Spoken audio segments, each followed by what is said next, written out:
এইসব আলবাল বলছিস? আকাশ থেকে লাইট ভূত নেমেছে? এ তোর মাথা মাথা ঠিক আছে তো? আরে ভূতের বাল, হ্যাঁ রে, তোরা কি আমাকে পাগল চোদা ভাবছিস নাকি রে?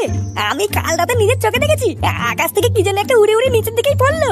আর যখন পড়ছিল না, চারিপাশ পুরো আলো হয়ে গেছিল জানিস। মারা ওই সিন নিজের চোখে দেখার পর আমি তো একটুর জন্য প্যান্টে মুতেই দেয়নি। বুঝলা তো গুরু, কাল রাতে মনে হয় ফুটোর একটু বেশি নেশা হয়ে গেছিল। তা হ্যাঁ রে, নেশা তো তোর সাথে আমরাও করেছিলাম।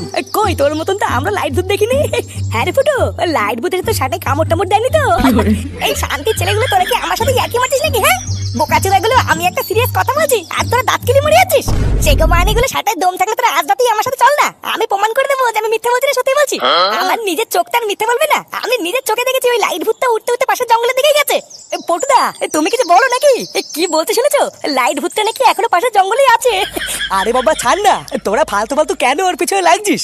500 টাকা দেবো যদি আমি প্রমাণ করতে না পারি যে ওই জঙ্গলে লাইট ভূত আছে, তাহলে আমি তোদেরকে 500 টাকা দেবো। যা।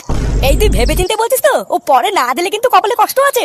হ্যাঁ হ্যাঁ তাই দেবো, তোরা শুধু একবার চল না আজকে আমার সাথে।